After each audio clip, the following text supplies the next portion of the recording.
लोक तारण तरण सो तेरे आधीन। आज कथा का चतुर्थ दिन है।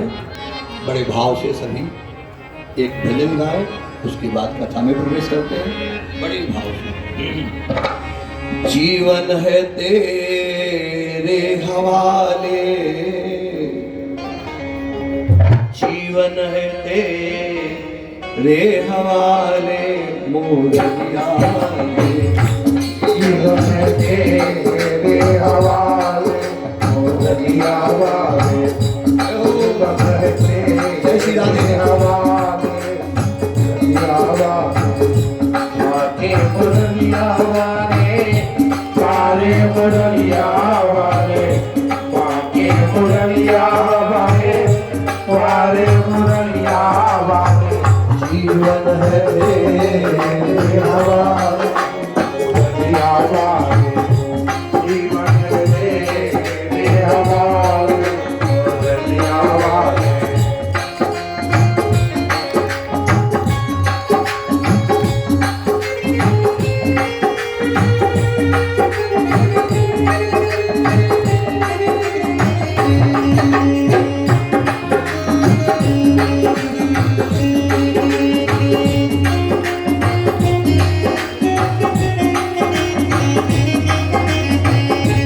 जीवन है तेरे हवाले, मोरिया वाले।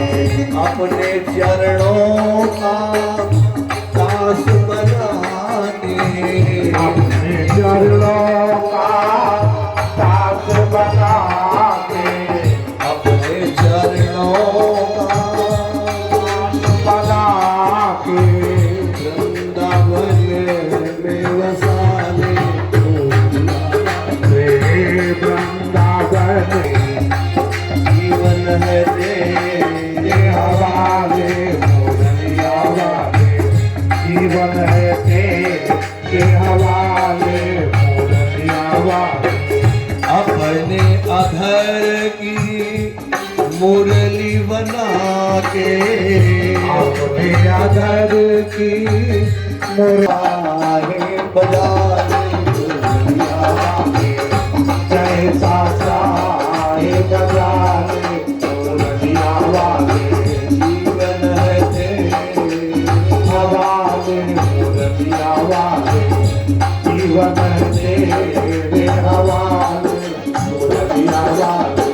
हम कठपुतली तेरे हाथ की, हम कठपुतली तेरे हाथ की। कठपुतली तेरे हाथ की, जैसा चाहे बचा ले, मोरिया वाले।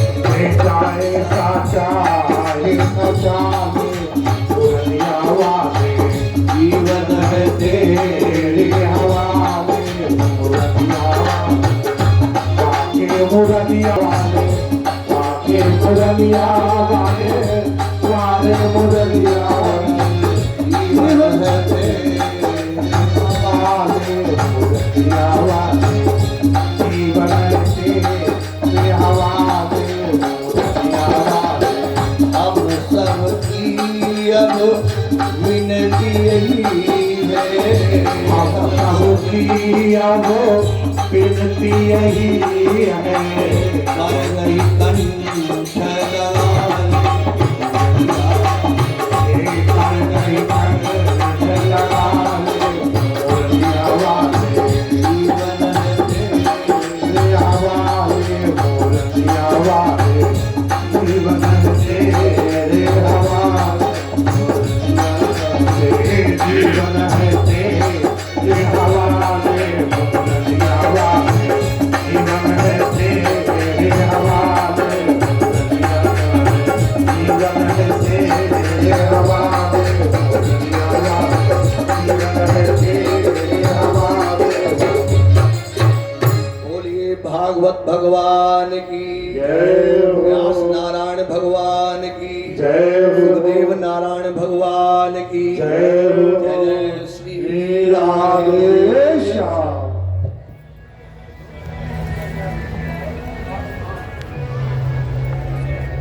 परम पवित्र राजा परीक्षित जी का आसन,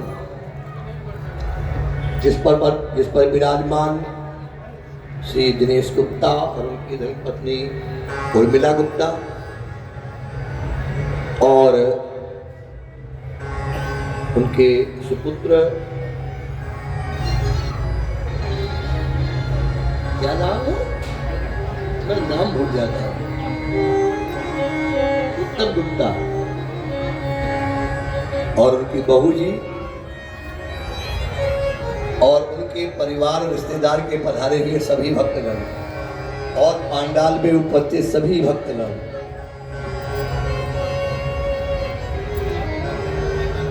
स्वामी कमलानंद जी महाराज और हमारे आचार्यगण,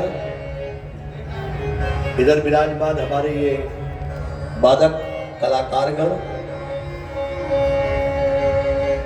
गंगा मैया की गोद में बैठ करके हम आज सब चौथे दिन की कथा में, कृष्ण जन्म की कथा में प्रवेश करने की अनुमति चाहते हैं। एक बार बड़े भाव से बोले, उसके बाद हम कथा में प्रवेश करते हैं। बोलिए गंगा मैया की जय हो। जितने लोग यहाँ कथा श्रवण करने के लिए आए हो, ऐसा कोई व्यक्ति है आपने देखा है जो ये न जानता हो कि एक दिन हमें मरना है? क्यों भाई, हमारी समझ तो सब जानते हैं, ये सब जानते हैं कि एक दिन हमें मरना है, लेकिन ये मानने के लिए कोई तैयार नहीं, चाहे कितना बड़ा विद्वान हो, चाहे कितना बड़ा संत हो, ये मानने को तैयार नहीं। आप कहेंगे महाराज आप तो बैठते बैठते आपने मरने की बात शुरू कर दी। देखिए, हमारे भारतवर्ष में 3 ग्रंथ हैं मुख्य, और हमारे भारतवर्ष में 3 बातें हैं मुख्य। पहला ग्रंथ हमारा है महाभारत, दूसरा हमारा ग्रंथ है रामचरितमानस, तीसरा हमारा मुख्य ग्रंथ है श्रीमद् भागवत।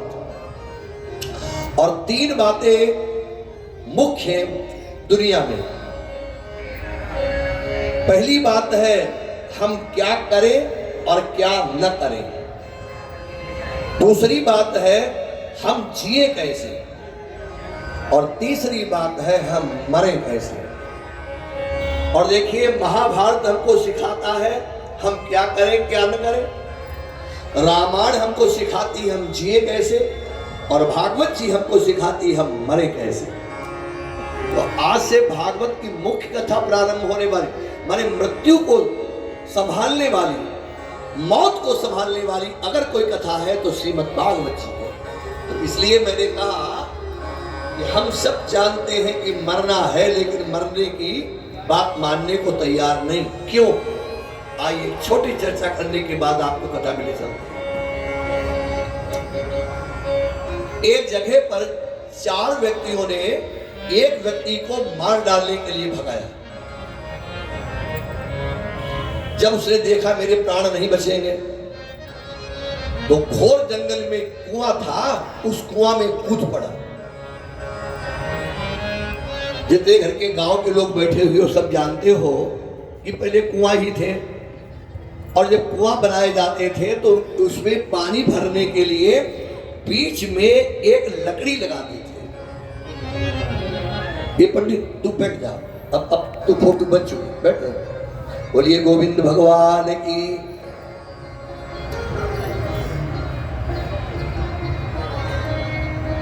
लकड़ी इसलिए लगाते थे उस पर पैर रख करके पानी खींचने में आसानी रहती थी। तो जब वो गिरा उसमें व्यक्ति, तो उसके हाथ में वो लकड़ी आ गई और लकड़ी पकड़ के वो लटक गया कुएं में। विचार किया अब मैं बच गया। सवेरा हुआ, देखे इसमें पानी तो नहीं कुआं में है, नीचे देखा तो पानी नहीं था, लेकिन उसमें एक असंख्य काला नाग बीचों बीच में बैठा हुआ था। विचार किया अब तो गए, अगर लकड़ी हाथ से छूट गई तो ये हमें खा लेगा, लेकिन मैं लकड़ी नहीं छोड़ूंगा। लेकिन लकड़ी कमजोर तो नहीं है। क्या देखा, एक सिरे पर एक करियवा चूहा लकड़ी को काट रहा था और दूसरे सिरे पर एक भूरा चूहा लकड़ी को तर रहा था। अब तो पक्का विचार हो गया, ये लकड़ी कटेगी, मैं नीचे गिरूंगा, सर्प हमें खा लेगा।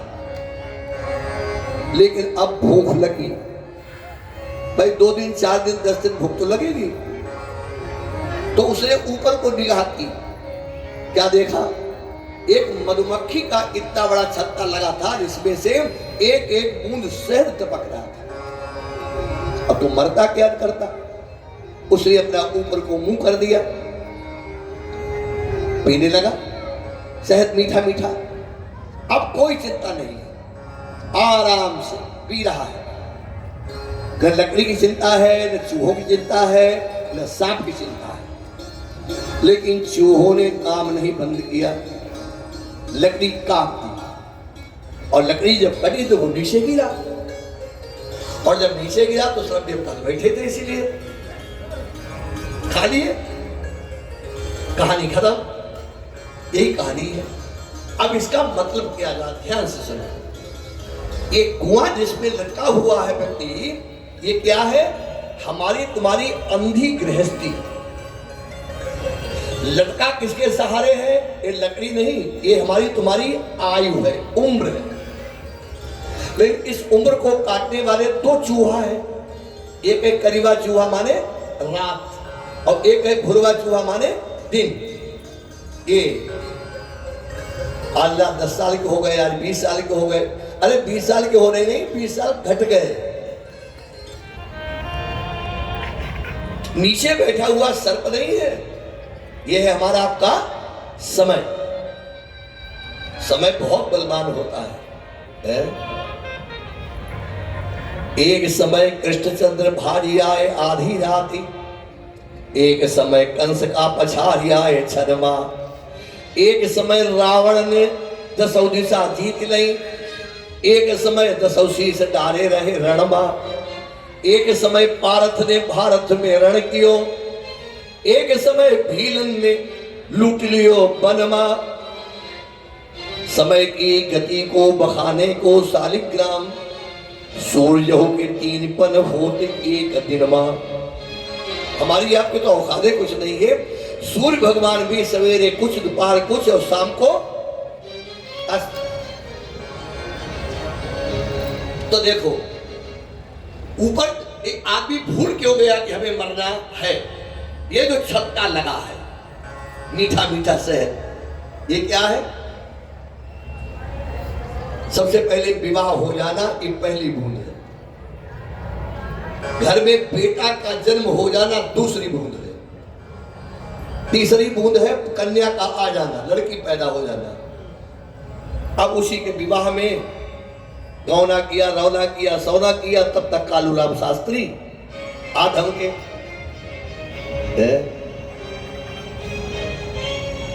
इसलिए अभी कुछ बिगड़ा नहीं है।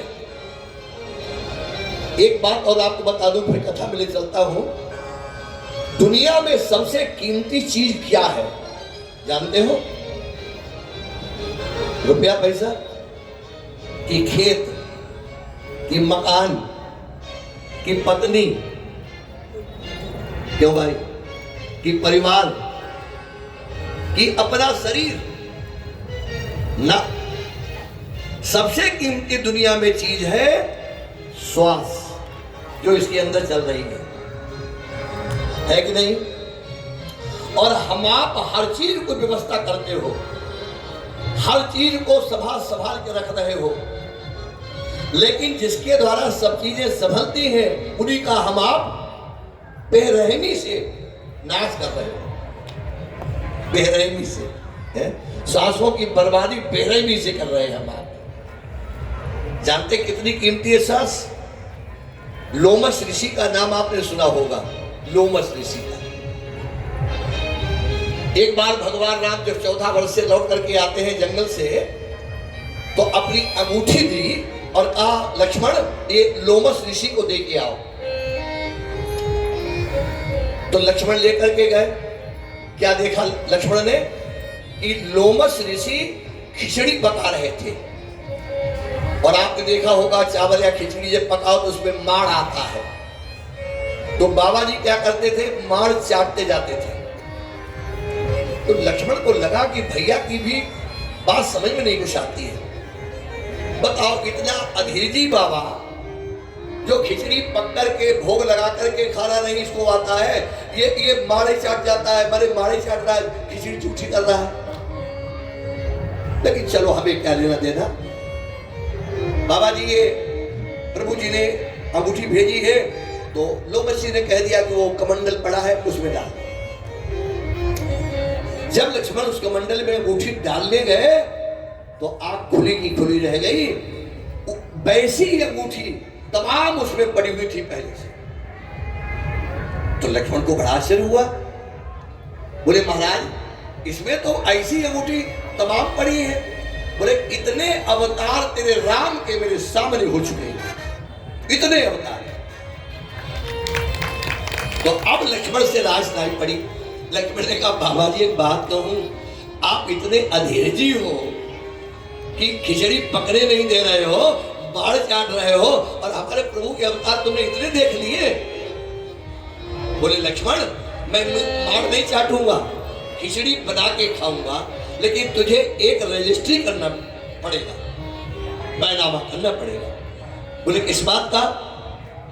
बोले मेरी श्वास बाहर जाती है। बोले हाँ। फिर भीतर आती है। बोले हाँ। बोले मेरी श्वास बाहर जाए और भीतर आएगी, इसका बैनामा कर। बोले महाराज इसका बैनामा तो कोई नहीं कर सकता है, और मेरी श्वास बाहर गई ना आई तो हम क्या कर सकते हैं? बोले फिर ये खिचड़ी तेरा बाप खाएगा आकर के। इसका मतलब ये नहीं कल से आप लोग भी ऐसा करने लगे। इसका मतलब ये है कि श्वास का वो महत्व है, इसका कोई पता नहीं कब धोखा दे जाए। इसलिए जब तक ये अंदर है तब तक भगवान का भजन कर लो, वरना पछताना पड़ेगा। और ये शरीर बहुत मुश्किल से मिला है। कोई समझे मेला, कोई समझे मेला, कोई समझे जेल। कोई तो इसको मेला समझता है और कोई इसको जेल समझता है। कोई समझे मेला, कोई समझे जेल, खिलौना समझकर इससे न खेल। चली जा रही है जीवन की रेल, चली जा रही है जीवन की रेल। अभी कुछ नहीं बिगड़ा है। गई सो गई, अब राख रही को। गई सो गई, अब राख रही को। जो चली गई वो तो श्वासें लौटने वाली नहीं है, लेकिन जो श्वासें बची हैं उनसे हम अपना जीवन संभाल सकते हैं। तो आइए दो बार प्रभु का नाम लेके फिर चलते हैं कृष्ण जन्म की कथा में। बहुत अच्छी कथा है, बड़े भाव से बोले।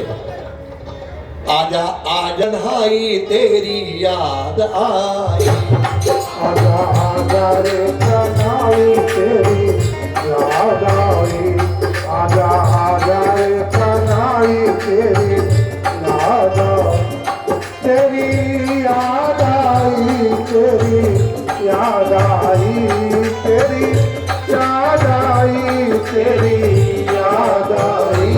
आजा आजा रे कन्हाई तेरी याद, आजा आजा रे कन्हाई तेरी याद आई, आजा आजा रे कन्हाई तेरी याद आई, आजा आजा रे कन्हाई तेरी याद आई।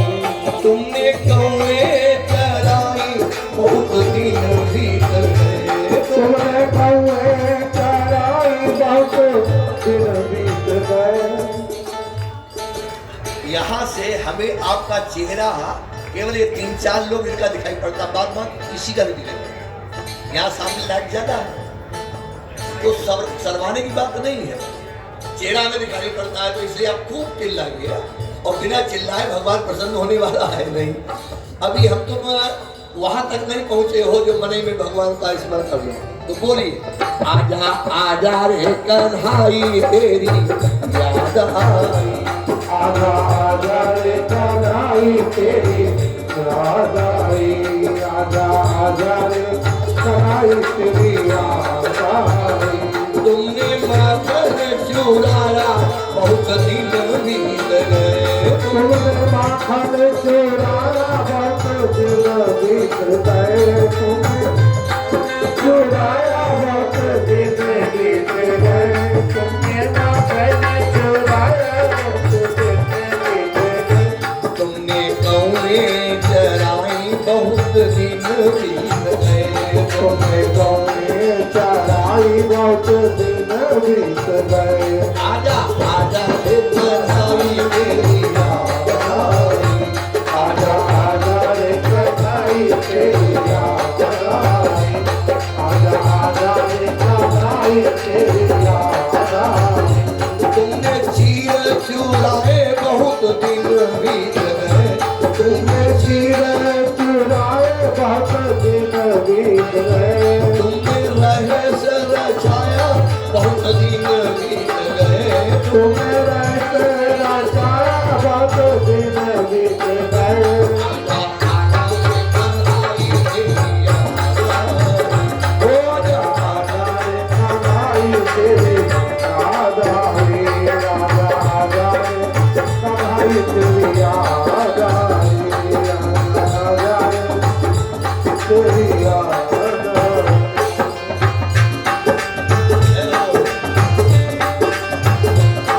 आजा आजा रे कन्हाई तेरी याद आई। हमारी याद आई तेरी याद आई। याद आई तेरी याद आई। आजा आजा रे कन्हाई तेरी याद आई। आजा आजा रे कन्हाई तेरी याद आई। आजा आजा रे कन्हाई तेरी याद आई। आजा आजा रे कन्हाई तेरी याद आई।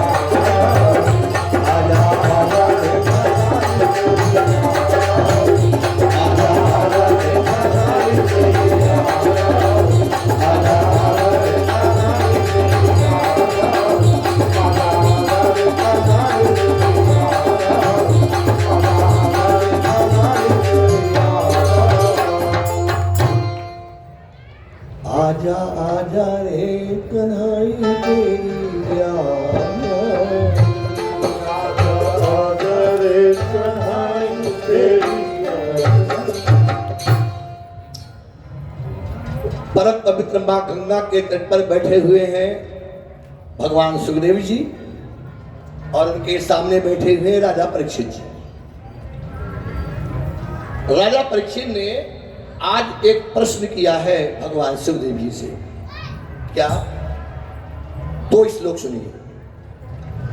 कथितो वंश विस्तारो भवता सोम सूर्यो राज्ञां चोभय वंशानां चरितं परमाद्भुतम् यदोश्च धर्मशीलस्य नितरां मुनिसत्तमः तत्रासीनावतीर्णस्य यदुर्वीर्याणि संशनः।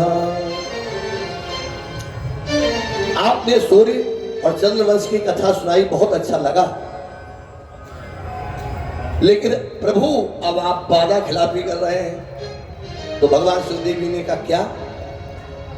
बोले आपने कहा था कि मैं विस्तार से कृष्ण कथा करूंगा, अभी तक तो आपने शुरू भी नहीं की है, तो अब हम जो पूछे वो आप हमें बताएं।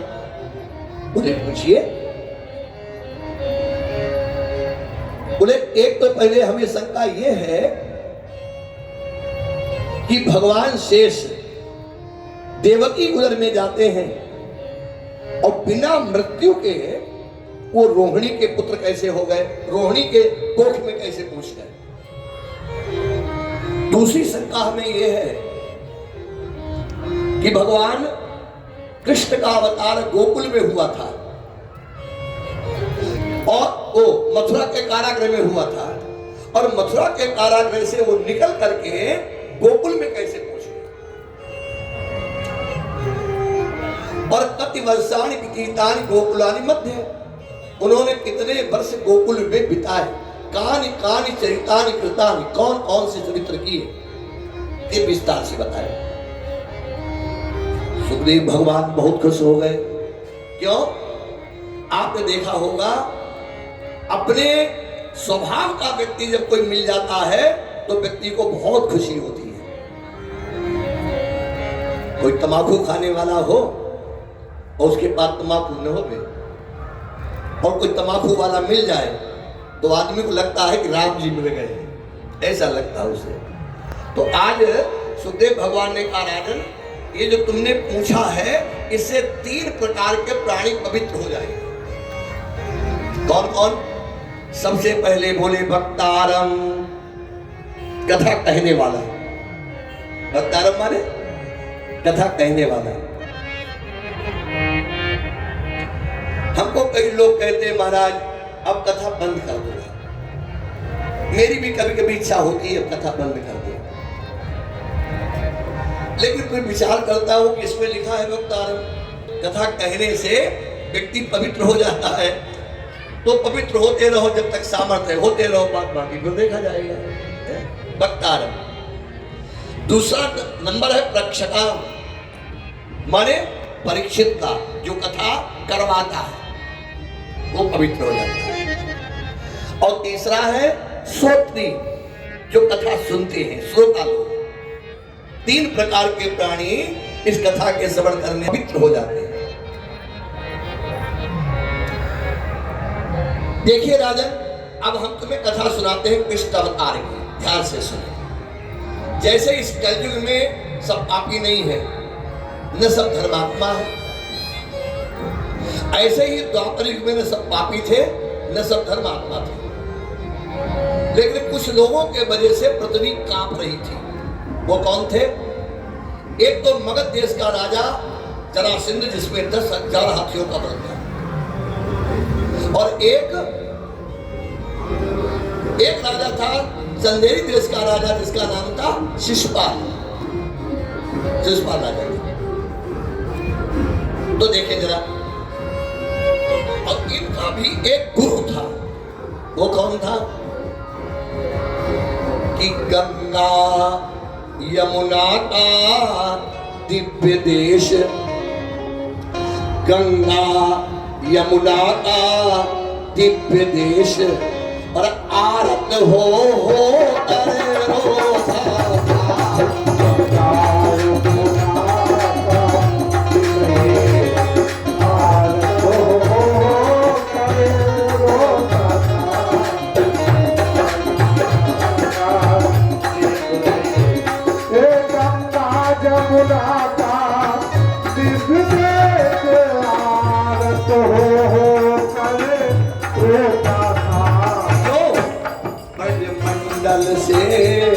सूरमंडल तक, ब्रह्मंडल से सूरमंडल तक, जब जुल्म कंस का होता था,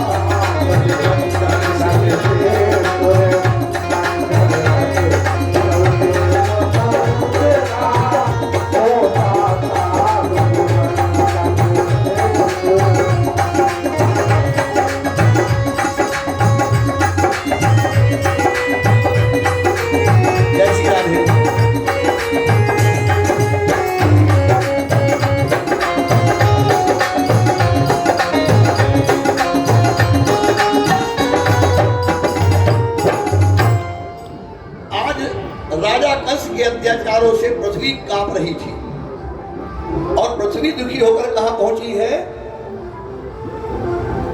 देवताओं की शरण में। और देवता पृथ्वी को लेकर कहां गए हैं? ब्रह्मांडम शरणम एवं, ब्रह्मा जी की शरण में गए। और ब्रह्मा जी उस पृथ्वी देवताओं को लेकर कहां पहुंचे हैं? क्षीर समुद्रम मगमत, क्षीर समुद्र पहुंचे। अब वहां जाके ब्रह्मा ने पूछा, भैया ये बताओ कि भगवान कहाँ मिलेगा? इसका मतलब ब्रह्मा भी नहीं जानते भगवान कहाँ रहता है। तो किसी ने कहा बैकुंठ में मिलेगा, किसी ने कहा गोलोक में मिलेगा, कुछ ने कहा क्षीर समुद्र में मिल सकता है। भगवान ब्रह्मा ने शंकर जी से पूछा, बाबा तुम बताओ प्रभु कहाँ मिलेगा, कहाँ रहता है? इसका मतलब बिना शंकर के प्रभु के दर्शन होने वाले नहीं है। तो भगवान शंकर ने बताया, क्या बताया? भगवान शंकर ने कहा कि हरि व्यापक सर्वत्र समाना, हरि व्यापक सर्वत्र समाना, हरि व्यापक सर्वत्र समाना, हरि व्यापक सर्वत्र समाना, लेकिन प्रेम से प्रकट हो।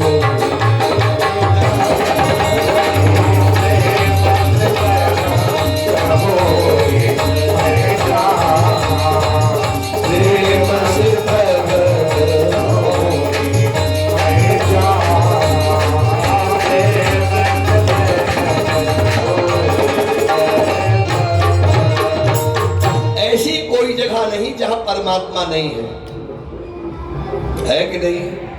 जल में है, थल में है, व्याप्त नभ मंडल में है, पृथ्वी के कण कण में विराजमान वो रमेश है।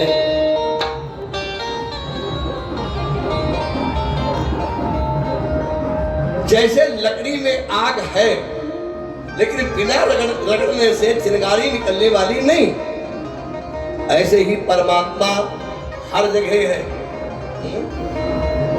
एक बार ऐसा हुआ, एक व्यक्ति ने एक महात्मा से कहा, पूछा कि महाराज क्या भगवान है? बोले हाँ, उन्हें दिखाई तो नहीं पड़ता है। तो उस महात्मा ने कहा अति दूरात, भगवान बहुत दूर है इसलिए दिखाई नहीं पड़ता है। अरे बोले बाबा जी ये सब दुनिया की बातें हैं, अगर अखबार भगवान कुछ नहीं है। तो बोले ये कैसे आप कह सकते हो? वृंदावन में बिहारी जी का मंदिर है, हमारे पांचाल घाट से वो मंदिर दिखाई नहीं पड़ता है। अब हम लोग ये तो नहीं कह सकते हैं कि वृंदावन में बिहारी जी का मंदिर है ही नहीं, दूर होने के कारण से दिखाई नहीं पड़ता है। तो उसने कहा महाराज थोड़ा पास में कर दो तो मैं देख लूंगा। बोले नहीं देख पाओगे। बोले क्यों? बोले व्यभिधानात, व्यभिधान के कारण से। व्यभिधान माने ये पर्दा लगा हुआ है, उस गैलरी में कुछ लोग खड़े हैं, यहां से दिखाई नहीं पड़ते हैं, और अब हम ये कहें गैलरी में कोई है ही नहीं, कोई बात मानेगा हमारी? व्यभिधान क्या है? पर्दा। ऐसे ही अज्ञान का पर्दा पड़ने के कारण से परमात्मा हमें दिखाई नहीं पड़ता है। तो उसने कहा महाराज थोड़ा पास में कर दो, बिल्कुल पास में कर दो तो मैं देख लूंगा। बोले नहीं देख पाओगे। बोले क्यों? बोले अति सामीप्यात, परमात्मा बहुत समीप है इसलिए दिखाई नहीं पड़ता। बोले महाराज ये तो बिल्कुल झूठ बात है। बोले झूठ क्यों? आंख से देखते हो ना? बोले हाँ। बोले तो ऐसा कर, अपनी आंख में मोटा मोटा काजल लगा और लगा करके हमें बताओ, शीशा तुम्हारे हाथ में नहीं होना चाहिए, ये बता कि वो काजल कैसा लगा। बता सकता है कोई बिना शीशा के? हाँ, ऐसे ही परमात्मा पास में है, लेकिन जब तक आपके पास सद्गुरु नहीं है तब तक परमात्मा का दर्शन होना बहुत कठिन है। तो कहा कि शंकर भगवान ने कहा परमात्मा सब जगह है लेकिन बिना प्रेम के नहीं मिलता है। प्रेम भी बड़ी विचित्र चीज है। प्रेम में कितने अक्षर है? 2.5 अक्षर। क्यों जी? है पोथी पढ़ी पढ़ी जग मुआ, पंडित हुआ न कोई। पंडित माने ब्राह्मण नहीं होता है, ब्राह्मण शब्द अलग है और पंडित शब्द बिल्कुल अलग है। पंडित किसे कहते हैं? सद असद विवेक बुद्धि यस्यासो पंडा तेषाम संजाता पंडिता। जो सत और असत ये जान जाए कि सत्य है असत्य है, ये जान जाए वो है पंडित। आपने देखा होगा कलाम तो मुसलमान थे, उनको भी पंडित कहा जाता है। क्यों? वो पंडित थे। माने कोई विशेष विद्या का जो ज्ञाता हो जाता है उसको क्या बोलते हैं? पंडित। तो देखें, पोथी पढ़ी पढ़ी जग मुआ, पंडित हुआ न कोई, और ढाई अक्षर पीयू का पढ़ाई सो पंडित हो।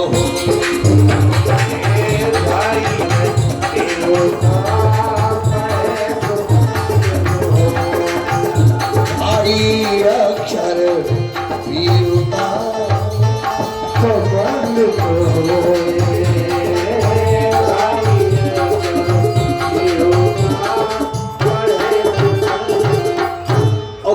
प्रेम के भगवान मिलता नहीं है दोस्तों। कहीं भी आप देख लीजिए, भगवान जहां जहां मिले हैं वो प्रेम से मिले, माने अनुराग के कारण ही मिले। राजा जनक जैसा ज्ञानी, लेकिन भगवान नहीं मिले। मिले कब? पर बिलो की दंपति अनुराग,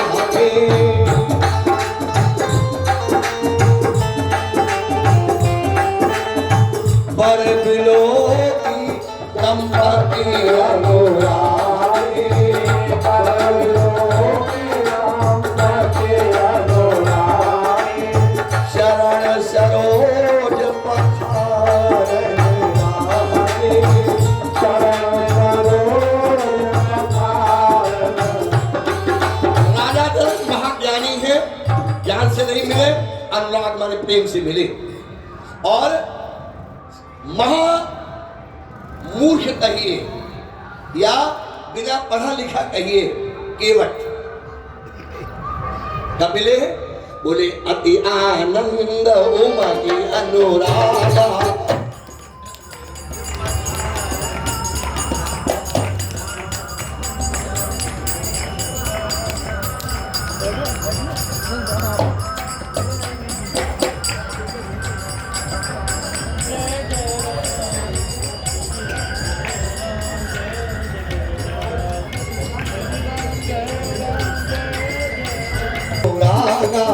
चरण सरोज पखारन लागा, अति आनंद उमगी अनुरागा, चरण सरोज पखारन लागा।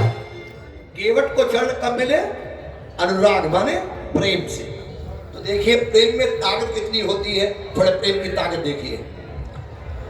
प्रेम परिचय को पहचान बना देता है। प्रेम परिचय को पहचान बना देता है।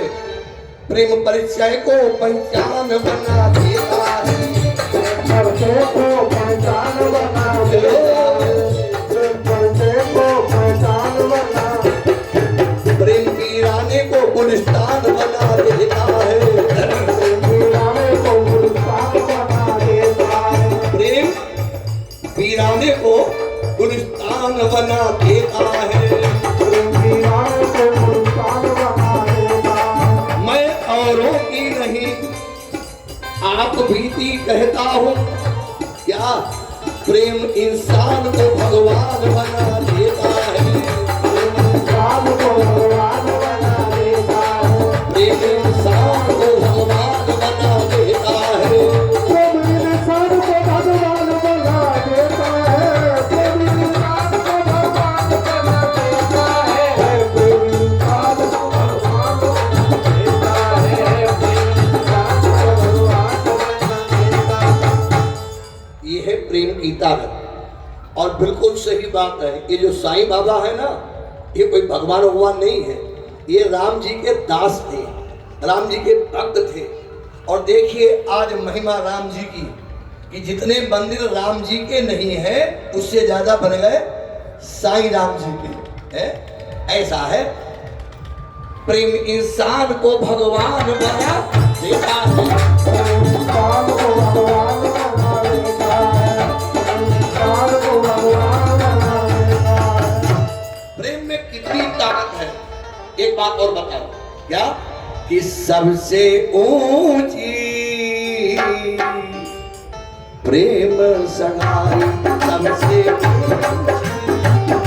प्रेम सगाई सबसे ऊंची प्रेम सगाई सबसे ऊंची प्रेम सगाई सबसे ऊंची प्रेम सगाई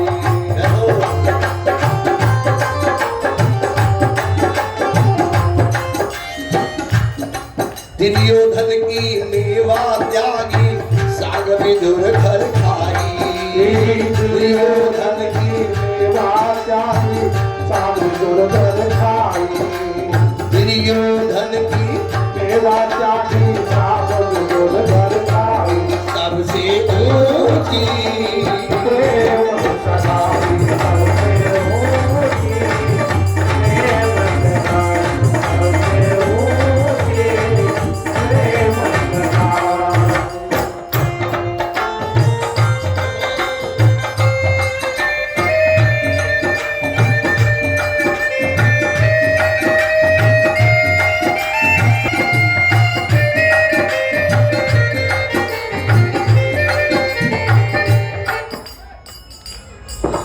प्रेम सगाई सबसे ऊंची प्रेम सगाई प्रेम विवश अर्जुन रथ आगे भूल गए ठकुराई प्रेम विवश अर्जुन रथा को भूल गए ठकुराई प्रेम विवश अर्जुन रथ गए ठकुराई सबसे ऊंची प्रेम सगाई प्रेम सगाई सबसे ऊंची प्रेम सगाई ऐसो प्रेम लगो वृंदावन ऐसो प्रेम लगो वृंदावन गोपीन नाच नचाई ऐसो प्रेम लगो नाथ नचाई सबसे ऊंची प्रेम सगाई सबसे ऊंची प्रेम सगाई सबसे ऊंची प्रेम सगाई आप प्रेम से बुलाइए ब्रह्मा जी भगवान को आना पड़ेगा प्रभु बंधे हुए खींचे हुए चले आएंगे प्रभु बंधे हुए चले आएंगे बंधे हुए खींचे हुए जरा तारों से तार मिला करके दे जरा तारों से तार मिला करके दे तारों से तार मिला करके दे प्रभु चले हुए चले आएंगे प्रभु बंधे हुए चले आएंगे भगवान को आना पड़ेगा प्रेम से बुलाओ तब ब्रह्मा ने एक बात ध्यान रखना जीवन में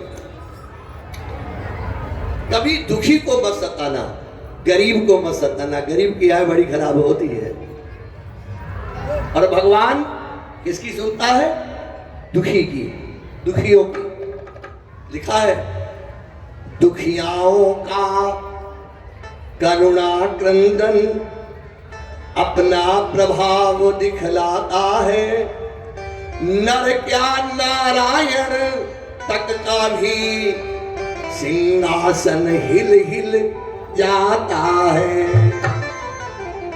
दुखियाओं का करुणा क्रंदन अपना प्रभाव दिखलाता है नाओं का करुणा करन अपना स्वभाव दिखला नर क्या नारायण तक का भी सिंहासन हिल हिल जाता है नर क्या नारायण तक का भी सिंहासन हिल जाता है दोनों देवताओं ने दुखी होकर के भगवान को पुकारा तो आकाशवाणी हुई है ब्रह्मा जी अगर मैं पृथ्वी पति हूँ तो पृथ्वी की पीड़ा हर करने के लिए मैं आ रहा हूँ और अकेला नहीं आ रहा हूँ देखो मेरे साथ कौन कौन आ रहा है कौन कौन आ रहा है कि शेष कभी जो लखन थे और अब होंगे बलराम भैया बलराम ने हमारी बड़ी सेवा की है, अब की उनको मैं बड़ा बना करके उनकी सेवा करूंगा। जब वो लखन बने तो उन्होंने मेरी सेवा की। शेष कभी जो लखन थे और अब होंगे बलराम, और मैं ब्रज में आ रहा हूं बन करके घनश्याम।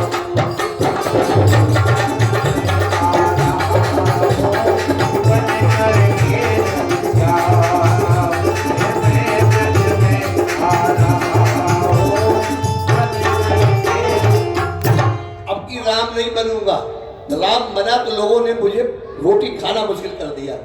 अब की घनश्याम बनूंगा, जो मन में आएगा वही करूंगा। और देखो भाई, एक जनी आ रही है, बिना जनी की दुकान चलने वाला है नहीं। वो कौन है?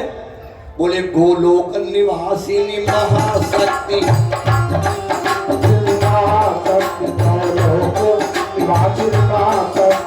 भानुलली कहलाएगी, राम अवतार की वैदेही, राधिका नाम से आएगी।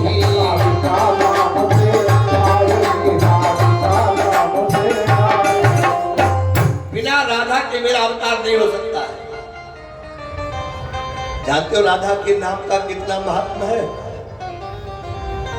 अगर आप लोगों ने कभी ब्रह्म वैवर्त पुराण सुना होगा या पढ़ा होगा, उसमें एक बात आई है कि एक बार हम तुम्हें बहुत प्यार करते हैं।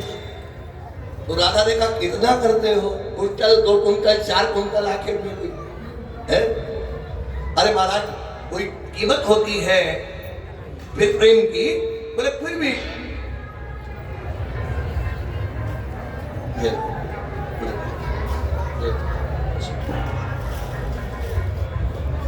तो राधा भगवान कृष्ण ने कहा देखो, जब मैं रा कहता हूं, भगवान कृष्ण ने कहा कि जब कोई रा कहता है, स्वामी जी महाराज की राधे राधे श्याम से मिला दे धन, श्याम से मिला दे धन, श्याम से राधे राधे राधे श्याम से मिला दे, राधे राधे राधे सब बैठ जाए अपनी जगह पर, सब बैठ जाए। तो मैं क्या बता रहा था? भगवान कृष्ण ने कहा कि जब कोई रा कहता है तो मैं उस व्यक्ति के पीछे पीछे चलने लगता हूं और विचार करता हूं कब इसके मुंह से धा निकले, मैं इसके हृदय में बैठ जाऊं। अच्छी राधा, मैं तुमसे इतना प्यार करता हूं, तू मुझसे इतना प्यार करती है। तो राधा ने कहा तुम्हें प्यार की परी है, हम तो तुमसे कोई प्यार भी करना नहीं चाहती हूँ। अरे बोले क्यों? बोलिए गोविंद भगवान की। हाँ, कमरा खुल गया, एक बोतल भरी है। बोले क्यों? बोले वैसे तुम्हारा मनमोहन नाम अच्छा है, श्याम सुंदर नाम अच्छा है, लेकिन दुनिया के लोग चिल्लाते हैं कृष्णा कृष्णा। ये काम में जो री लगी है, ये झरबिरिया का कांटा है। आप इसे निकाल दीजिए, आप हमें अच्छे लगेंगे। भगवान को बहुत हंसी आई है। भगवान ने कहा राधा तू गमारी की गमारी रहे। बोले जानती मैंने काम में री क्यों जोड़ी है? बोले क्यों? बोले एक बात बता, तेरी पार्टी कुआं में गिर जाए कैसे निकालेगी? केवल रस्सी डाल के आ जाएगी ऊपर, चल लोहे की लबिया डाल दे, निकलेगी? बोले नहीं, क्या करना पड़ेगा? जब तक आप रस्सी में कटिया नहीं फंसाएंगे तब तक बाल्टी ऊपर आने वाली नहीं। तो मैंने क्या किया? भगवान ने कहा मैंने अपने नाम पे कटिया जोड़ दी है।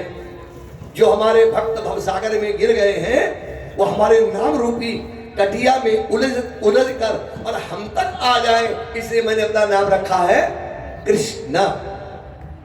एक बार तो बोलना पड़ेगा, बोलिए राधा कृष्ण भगवान की। तो अब देखिए राधा को बुलाना पड़ेगा। बड़े प्रेम से सभी लोग गाएंगे ये भजन, और राधा जी आएंगे तभी तो कृष्ण जन्म होगा, नहीं तो कैसे होगा?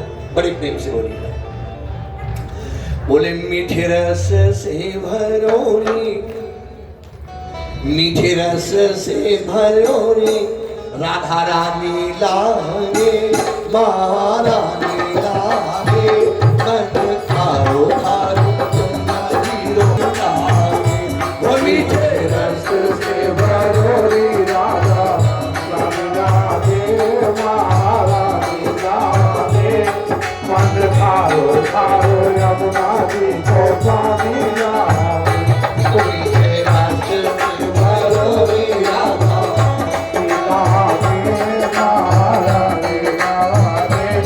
मन खारो खारो यमुना जी को पानी लागे। वो मीठे रस से भरोरी राधा मन खारो खारो यमुना जी को पानी लागे।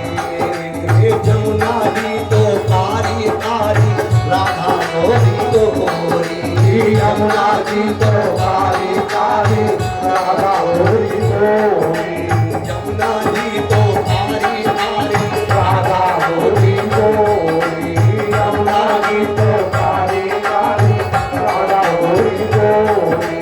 वृंदावन में धूम मचावे वर्षा में की छोरी, वृंदावन में धूम मचावे वर्षा में की छोरी, वृंदावन में धूम मचावे वर्षा में की छोरी। जय धाम राधा जोगी, लुटता पराधा जोगी, जय धाम लागे, रानी लागे, बड़े तारो तारो गंगा जी को पानी लागे। मीठे रस से भरोरी राधा जय हो जय श्री राधे। रानी लागे, मन खारो खारो यमुना जी को पानी लागे। मीठे रस से भरोरी राधा महारानी लागे, खारो खारो यमुना जी को पानी लागे। जय श्री राधे।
मथुरा के राजा हैं उग्रसेन। उग्रसेन के एक छोटे भाई हैं देवक, और देवक की 7 पुत्रियां हैं, जिनमें सबसे बड़ी बेटी का नाम है देवकी। जब देवकी विवाह की योग्य हुई, तो आप जानते हो लड़की जब विवाह के योग्य हो जाए तो माता पिता को फिर नींद आना बंद हो जाता है। क्यों? लड़की की शादी आप अपने मन से केवल नहीं कर सकते। लड़की की शादी के लिए कई लोगों की जो चॉइस है वो भी देखनी पड़ती है। क्या चॉइस होती लोगों की? बोले माता वरयते वित्तम, पिता वरयते कुलम, कन्या वरयते रूपम, मिष्टान्नम मित्रे जना।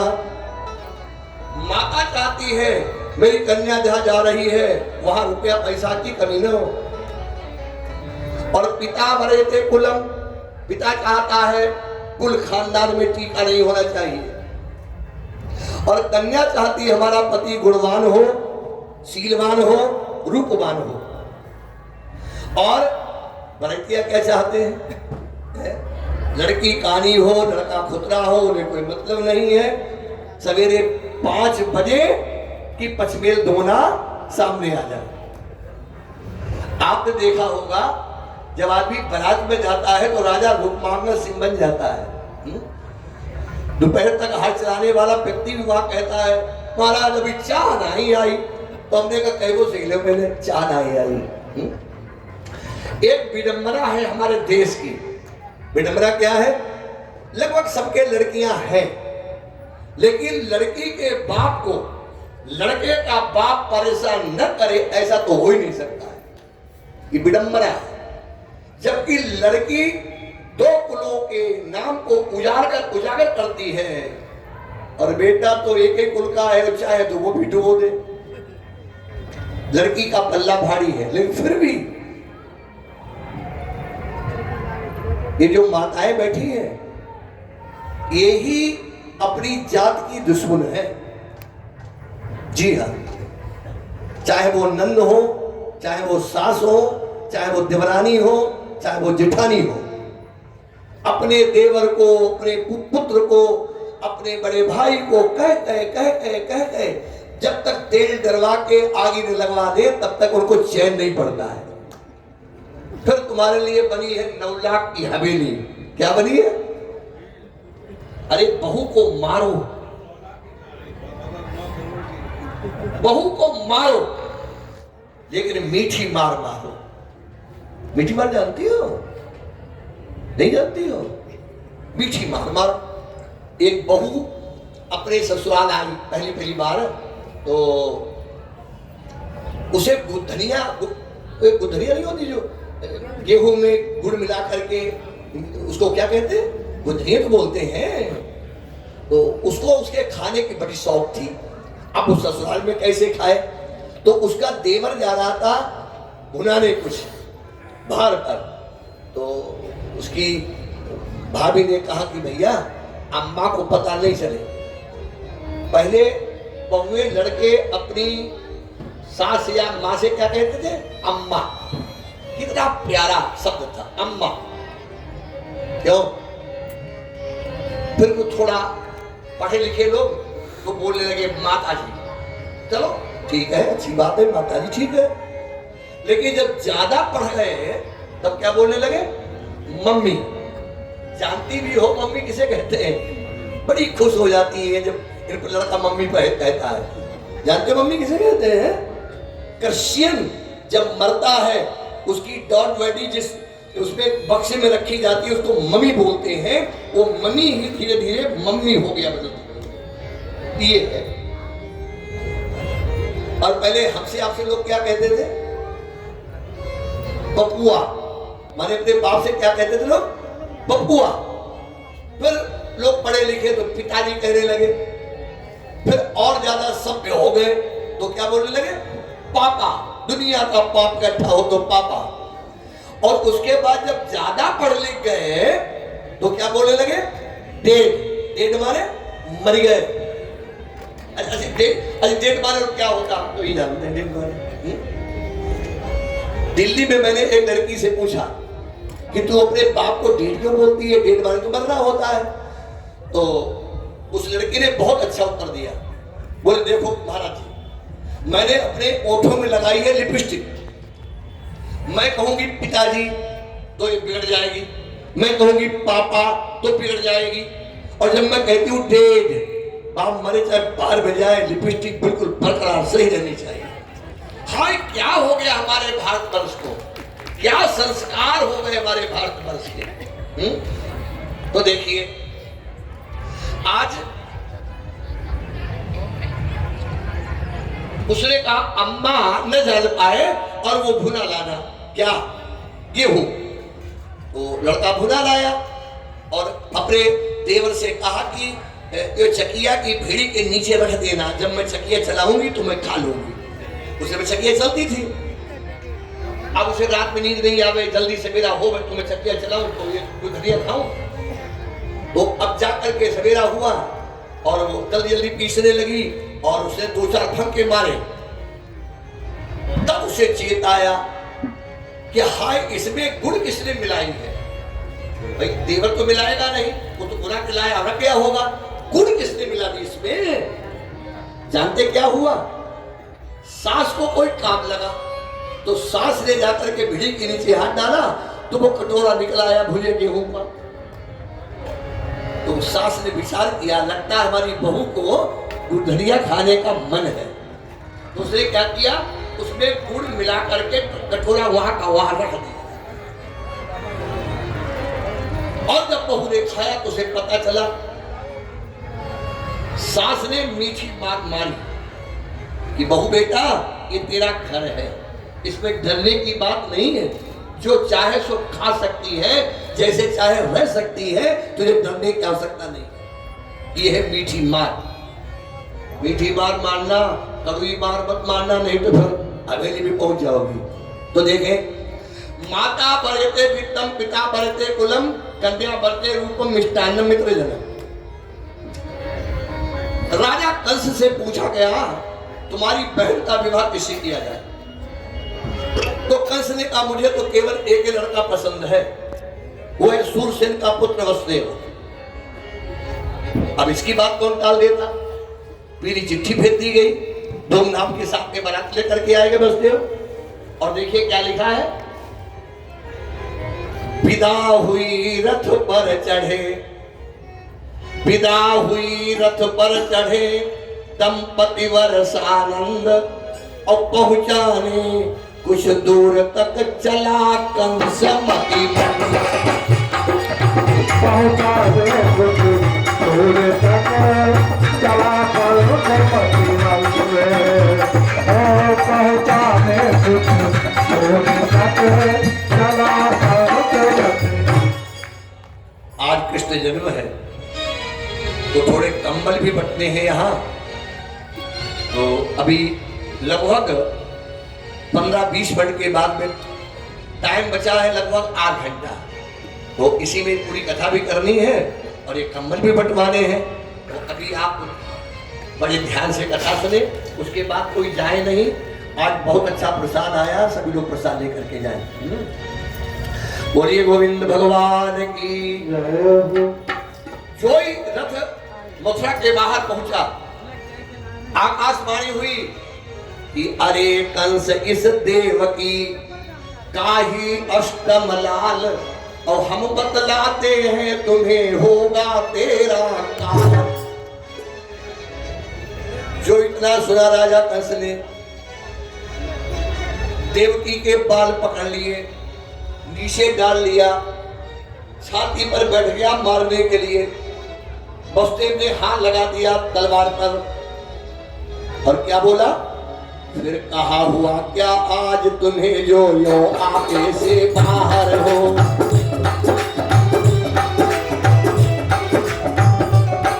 फिर कहा हुआ क्या आज तुम्हें और क्यों आपे से बाहर हो।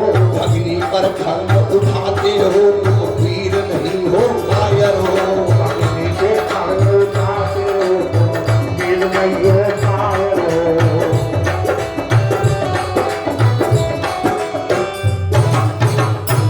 कभी स्त्री पर हाथ में उठाता है, अब तुम बहन को मारने जा रहे हो।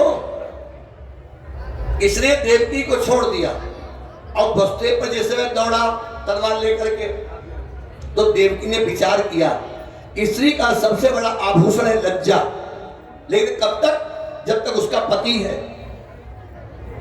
इसलिए उसने उठ करके दौड़ करके भैया के पैर पकड़ लिए और कहा तुम्हारी तलवार ज्यादा खून की प्यासी है तो हमारे खून से पहले से तप्त कर लो, लेकिन तू क्यों मर रहा? सुख पति से आए यहाँ लोग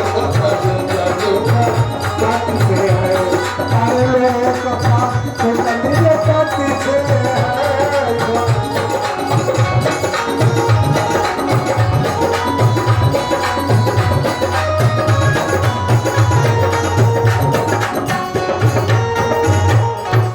अगर स्त्री को कोई सुख है तो यहां है पति से, और मरने के बाद भी पति से, इसलिए मैं मरना चाहती हूं। तो वसुदेव ने पूछा एक बात बताओ कंस, तुम हमें मारना क्यों चाहते हो? बोले अभी अभी आकाशवाणी ने हमसे कहा है कि देवकी का 8वां बच्चा हमें मार डालेगा, और जब कभी दोनों नहीं होंगे तो बच्चा कहां से आएगा? वसुदेव ने कहा बस इतनी सी बात, मैं तुम्हें वचन देता हूं, एक नहीं 8 बच्चे मैं तुम्हें दे दूंगा। देवकी को छोड़ दो। इसने छोड़ दिया। कुछ समय के बाद प्रथम बालक पैदा होता है। उस बालक को लेकर के जिस समय आते हैं वसुदेव राजा कंस के दरबार में, तो कंस ने कहा इससे हमें कोई भय नहीं है, इसे आप वापस ले जाओ।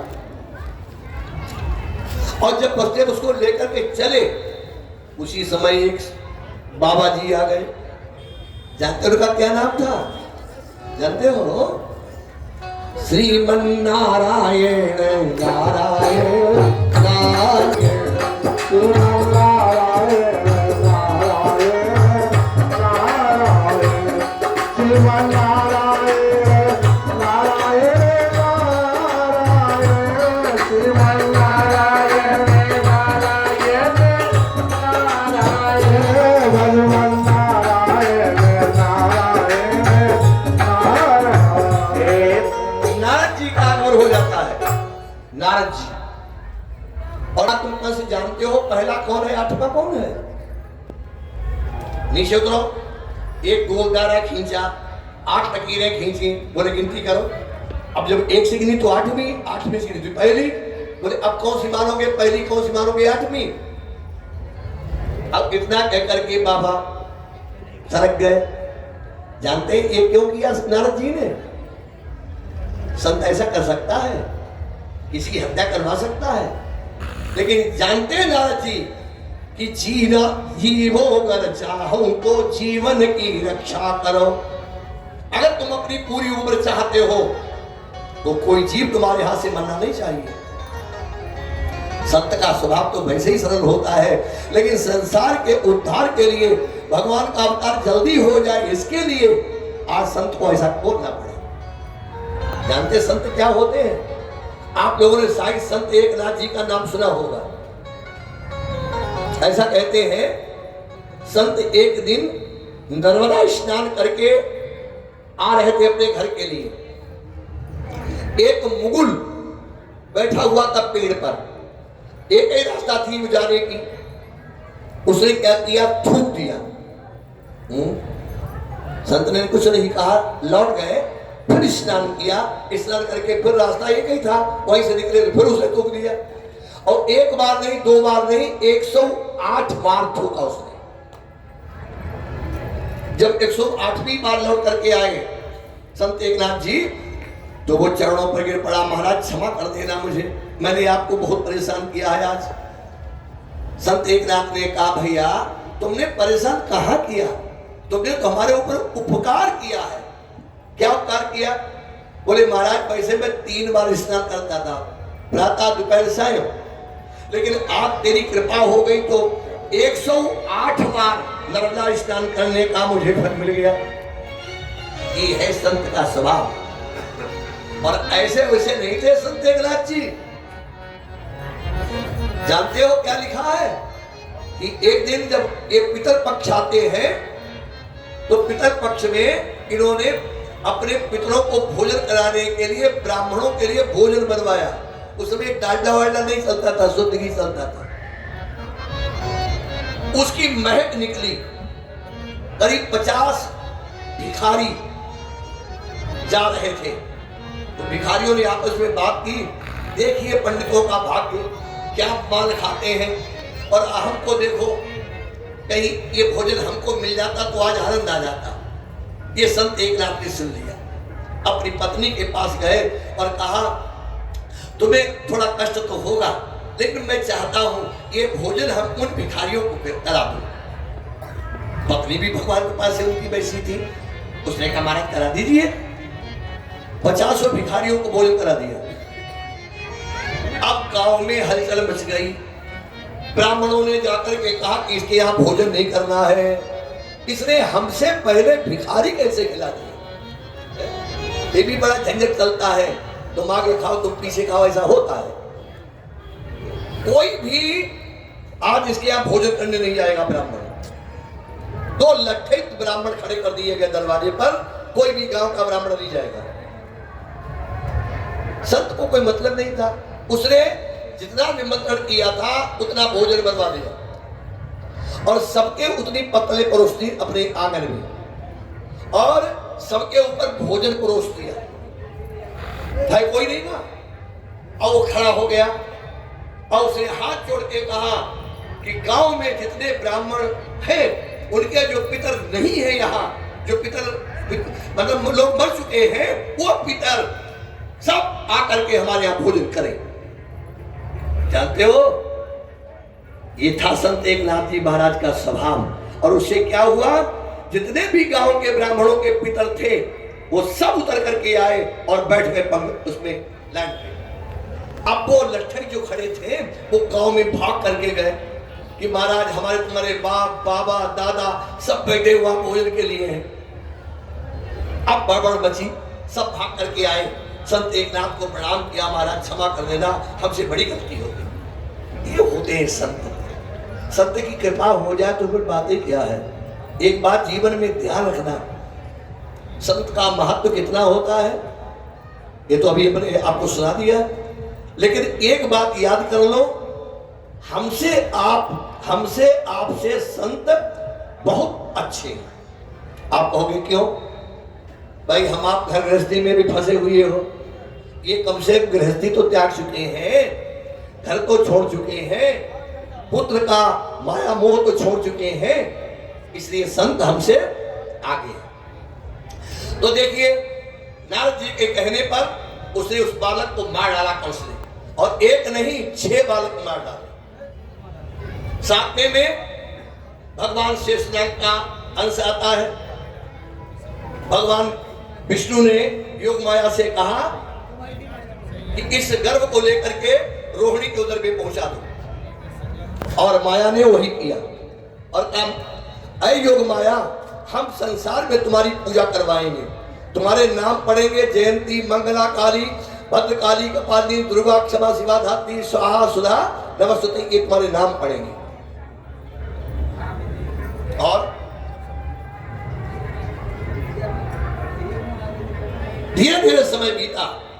प्रातः काल देवकी ने खबर भेज दी कि हमारा 7वां गर्भ नष्ट हो गया। अब नंबर आया 8वें का। भादव का महीना है, बुधवार दिन है, रोहिणी नक्षत्र है, सब कुछ ठीक है, लेकिन एक बात बहुत खराब है। क्या कि उस काली और अर्धनिशि में सब प्राणी मात्र सो रहे थे। उस काली और सब प्राणी मात्र सो रहे थे। काली और उस काली और अर्धनिशि में सब प्राणी मात्र सो रहे थे। तब जग को जागृत करने को, तब जग को जागृत करने को पृथ्वी पति अवतरित हो रहे थे। तब जग को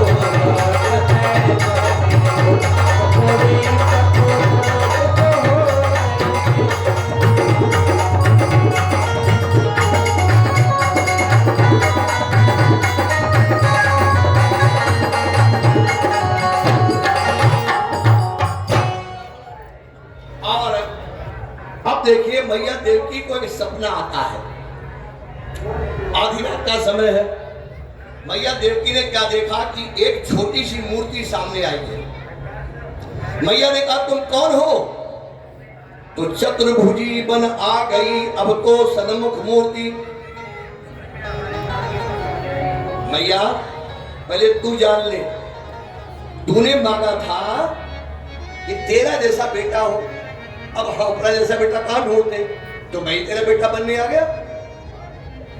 मैया ने जिस समय उस बालक को देखा तो पगला गई। जानते क्यों? भगवान बहुत सुंदर है। कभी वृंदावन जाओ, बिहारी जी के मंदिर में जाना तो ज्यादा भीड़ होती है, किसी कोने पर टिक जाना थोड़ा, वो लोग जल्दी जल्दी भगा देते हैं, खड़े हो जाना और फिर बार बार भगवान की झांकी देखना। तो ऐसा लगेगा अभी अभी कृष्ण निकलने वाला है इसके अंदर से, ऐसा लगेगा।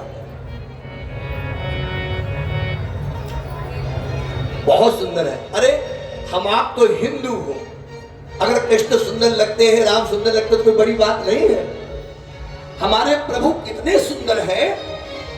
एक आपको बात सुनाए, एक मुगल और मुगलानी जा रहे थे कावे, मथुरा में गाड़ी लेट हो गई तो मुगलानी ने अपने पति से कहा कि जब कागज की फोटो देख लेने से धर्म नष्ट नहीं होता है तो एक पत्थर की मूर्ति देख लेने से धर्म नष्ट नहीं हो जाएगा, एक बार हमें दिखा दो। अपनी पत्नी को लेकर के पहुंच गया बिहारी जी के मंदिर में। और आपने देखा होगा बिहारी जी का मंदिर जो मूर्ति होती है वो पर्दे में रहती है, बार बार पर्दा डाला जाता है, बार बार दर्शन कराए जाते हैं, झांकी होती है भगवान। तो जो झांकी खुली और उस मुगलानी ने देखा तो पगला गई और जानते क्या बोली अपनी भाषा में कि सुनो दिल जानी, सुनो दिल जानी मेरे दिल की कहानी, और तब दस्त हो, दस्त माने हाथ, तब दस्त हो बिकानी, बदनामी भी सहूंगी मैं, देव पूजा ठानी और नमाज हो भुलानी, तज कलमा कुरान निज कुल न कहूंगी मैं। नंद के कुमार कुर्बान तेरी सूरत पे, हाँ तो मुगलानी हिंदू आनी हुई रहूंगी मैं। ऐसे है हमारे प्रभु। मैया क्या दशा हुई? मैया ने जब भगवान को देखा क्या लिखा है, कैसे भगवान कि बांके बिहारी गजरारे तेरे मोटे मोटे नहीं, नजर न लग जाए, हाय हाय नजर न लग जाए, होए होए हो नजर न लग जाए। बांके बिहारी गजरारे तेरे मोटे मोटे, तेरे नजर न लग जाए, हाय हाय हाय नजर न लग जाए, होए होए हो नजर न लग जाए।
काजल गोयल मेरा जिगर है घायल गोयल आंखों में काजल गोयल मेरा जिगर है घायल गोयल मेरे प्यार में काजल गोयल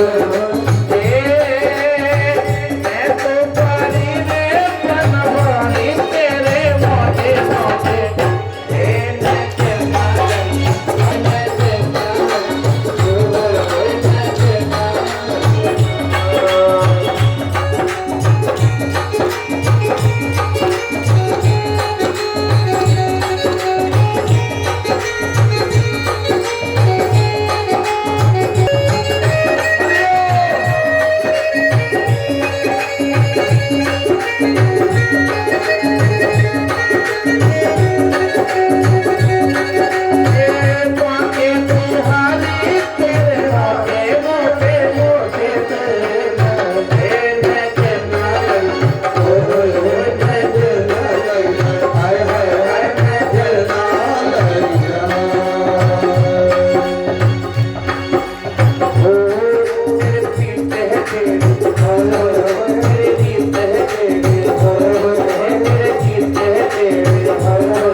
पर पैदा हो चुका है।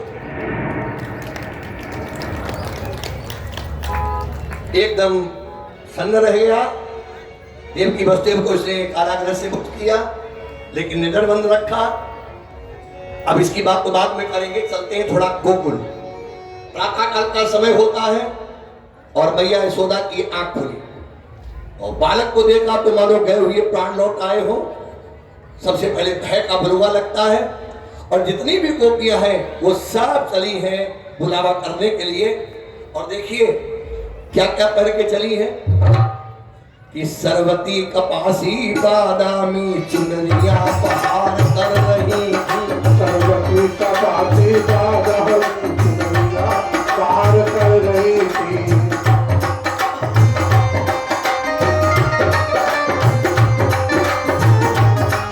सरवती कपासी बादामी चुनरिया पहाड़ कर रही थी। पायल पाइले बराम झोला कर रही थी। पायल काजे बराम झोला काजे ननकार कर रही थी। इधर तो सब गोपियां जा रही हैं बलुआ करने के लिए और इधर ब्राह्मणों ने राजा नंद को घेर लिया। महाराज बेटा हुआ है, जातकर्म संस्कार करो।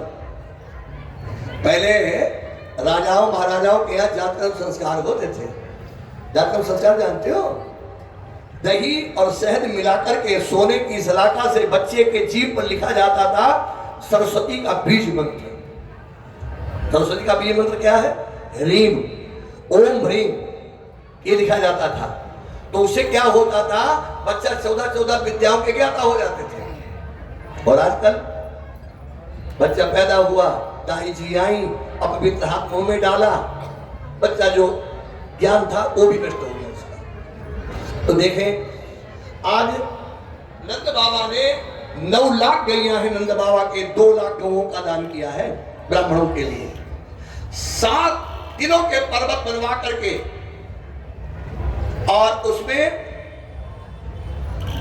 असभी भरवा करके गरीबों को लुटवा दी। जानते हो जब तक बच्चे का नाल नहीं कटता तब तक सूतक नहीं लगता है। और उस समय का किया हुआ दान अक्षय होता है, वो दान कभी नष्ट नहीं होता है।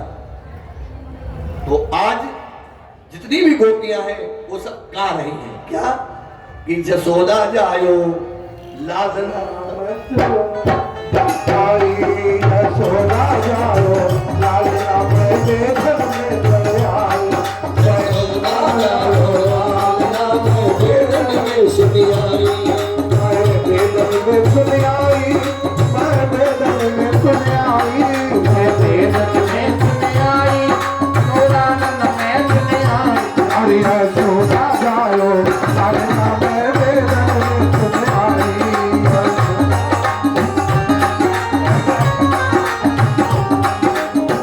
अभी बस केवल 10 मिनट का समय आप और दीजिएगा। हम पहले ये कंबल थोड़ा बटवा देते हैं, उसके बाद में बस कृष्ण जन्म जन्म है प्रसाद लीजिए। समय पूरा होने वाला है। एक बार बड़े भाव से बोलिए संत भगवान की। और अब दिनेश को कंबल लेकर के यहाँ आ जाए, सरस्वती भी आ जाए यहाँ और इसको कंबल ले जाए। तब तक हमारे बाबा जी से एक भजन सुनते जाइएगा और इन कंबल को महात्माओं को जो वितरण हो रहे हैं इसका ज्ञान लेते जाइए।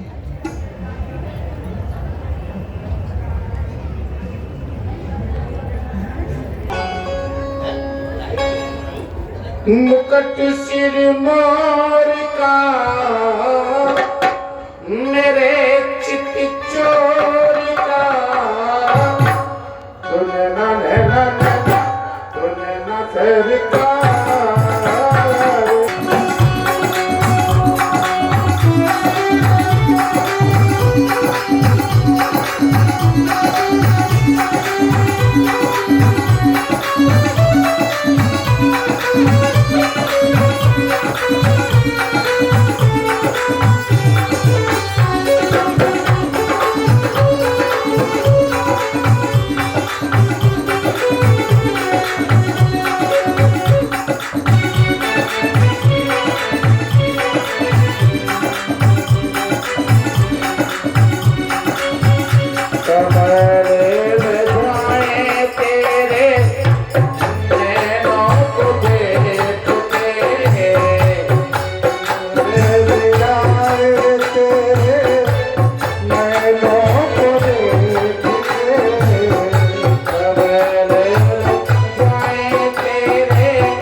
किशोरी और स्वरूप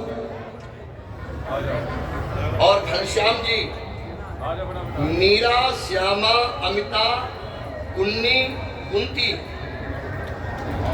ये आ जाए।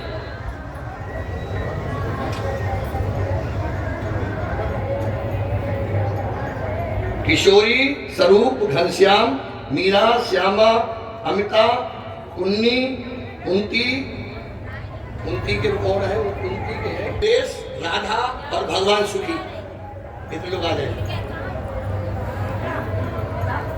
सपने दे दीजिए। लेडीज सपने कहाँ?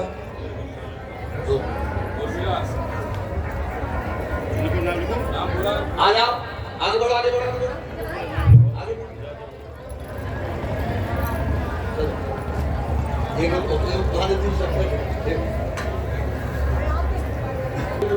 चलो पीछे बढ़ो, पीछे बढ़ो, पीछे बढ़ो, यहाँ से आ जाओ, आगे चलो बढ़ो। एक जोड़ी दो, दो जोड़ी क्यों दे रहे हो? नहीं डबल दे। जिनके नाम बोले हैं वही ऊपर आए। मिलती तेना नीचे करती है। उर्मिला, मिथिलेश, राधा, भगवान सुखी। स्वरूप आ जाओ, इसको दे दो, लो ये पैसे जेंट्स वाली।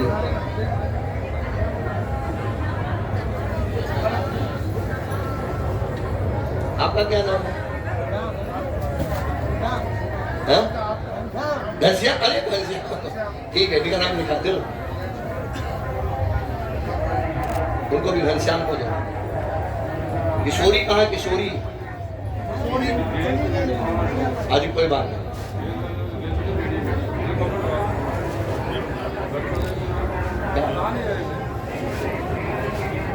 निकलते चलिए, निकलते चलिए, इनको मिल जाए तो नीचे तो जाओ।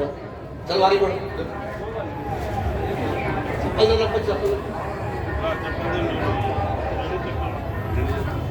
ऐसे चप्पल मिलेंगे तुम्हें, कंबल दे दो मुझे।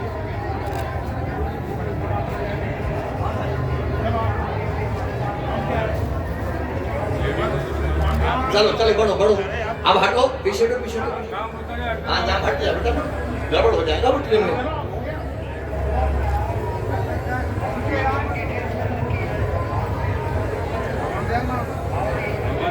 हाँ कौन इसमें? चलो इनको पहले डंडी को दो, मदद करो, ये लो, चलो चलो।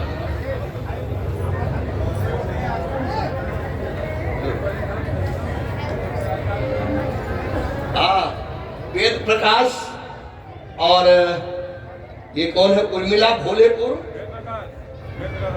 और सत्यम, राकेश, गोपाल दास, बाबा रामदास।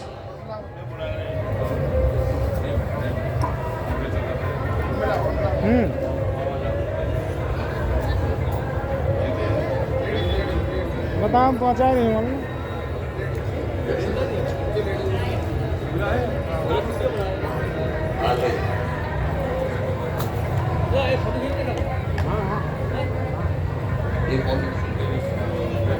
वेद प्रकाश देव।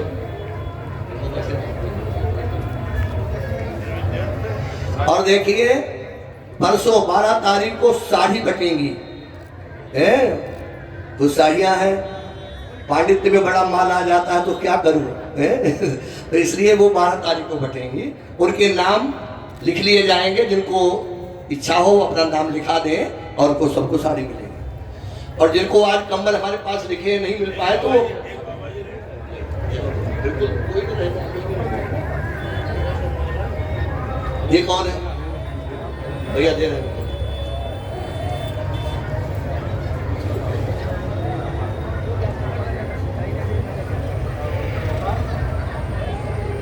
यहाँ जो आएगा उसी को मिलेगा।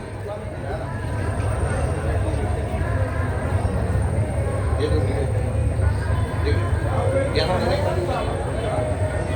चप्पल दे दे, जेंट्स देना, जेंट्स। ये है गोपाल का, इसका क्या नाम है? सत्यम।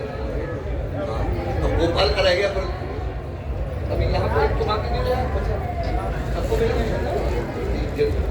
गोपाल वही गोपाल है।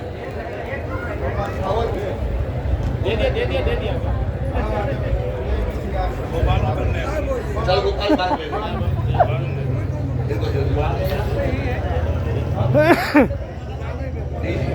हाँ बोलिए वृंदावन बिहारी लाल की। सभी लोग बैठ जाइए। राधे राधे राधे राधे राधे राधे राम। राधे राधे राधे राधे राधे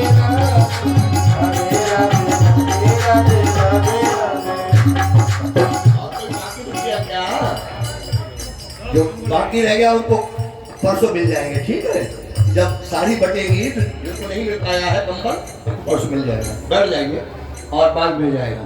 बोलिए कृष्णचंद्र भगवान की। माता यशोदा के आंगन में बड़ी भीड़ है। आइए हम लोग भी चलते हैं और बड़े भाव से गाएं। नंद के आनंद भयो जय कन्हैया लाल की।